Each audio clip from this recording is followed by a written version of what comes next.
नमस्कार दोस्तों, आप सबको स्वागत है स्टोरी और बचन चैनल पे।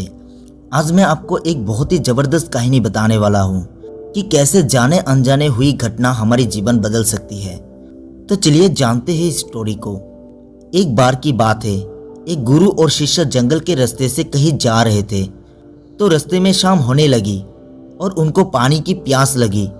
तो पास में एक गाँव आया और जैसे ही गाँव में पहुँचे तो देखा कि एक झोपड़ी थी। वो झोपड़ी की तरफ गए और उन्होंने आवाज़ लगाई।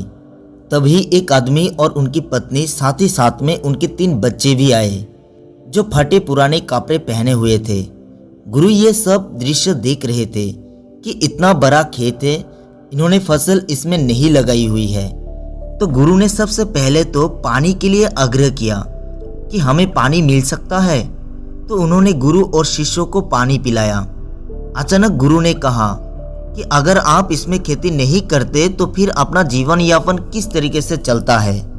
तो उस आदमी ने कहा कि हमारे पास एक भैंस है और इस भैंस का दूध बेचकर पैसे कमाते हैं और इसी से हमारी आजीविका चलते हैं। गुरु ने उसकी बात को ध्यानपूर्वक सुना और उनके बीच में कुछ देर तक बातचीत हुई, लेकिन अंधेरे हो चुका था।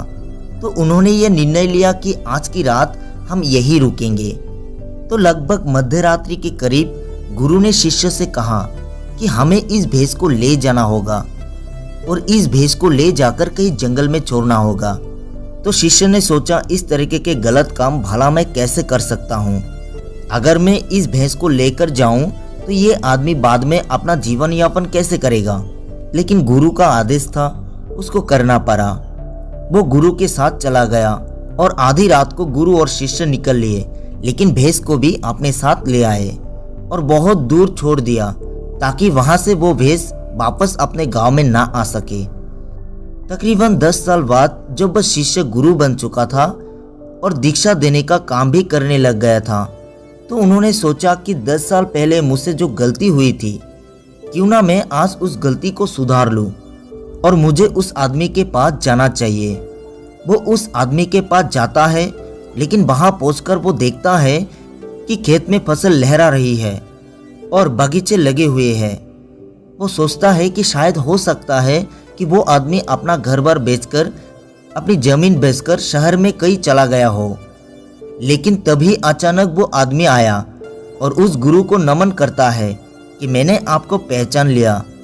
वर्षों पहले आप और आपके गुरु साथ आए थे, लेकिन उस दिन रात को अचानक पता नहीं क्या हुआ कि हमारी भैंस हमें छोड़कर चली गई और तब हमें कोई दूसरा काम करना था जिससे हमारी आजीविका पूर्ण सुचारू रूप से चल सके, लेकिन हमारे पास कोई विकल्प नहीं था। तो मैंने जंगल से लकड़ियां काट के लाता था और उसी से जीवन यापन करता था। मैंने बहुत मेहनत की, आम के बगीचा लगाए। धीरे धीरे आम के बगीचे से लोग आम खरीदने लगे और धीरे धीरे मेरा आम का बगीचा बड़ा होने लगा और मुझे अच्छे खासे फल और उनसे पैसे मिलने लगे और मेरा बिजनेस बढ़ता गया, मेरा काम बढ़ता गया। अंततः ये जो आप देख रहे हैं वो 10 साल की मेहनत का नतीजा है। दोस्तों, तो ये कहानी से हमें सीख मिलता है कि आपके जीवन में भी कोई ऐसा भैंस है क्या जिसको आप नहीं छोड़ना चाहते हो और सिर्फ उसी से आप कमाई करना चाहते हो। जैसे कि उस आदमी को नहीं पता था कि उसके अंदर टैलेंट है, उसके अंदर इतनी क्षमता है, लेकिन गुरु ने उसका भाग्य बदल दिया। हमेशा परिवर्तन तभी होता है जब आपके पास कोई विकल्प नहीं होता है, और जब आपके पास कोई विकल्प नहीं होता है तो सिर्फ आपके पास जो रास्ता होता है आप उसी पर चलते हैं, और जब आप उसी रास्ते पर चलते हैं तो जीवन में आपको सफलता जरूर मिलते हैं। दोस्तों, अंत में यही कहूँगा, इस तरीके का कहानी सुनने के लिए हमारे चैनल को सब्सक्राइब करें और वीडियो अच्छा लगे तो एक लाइक जरूर करें।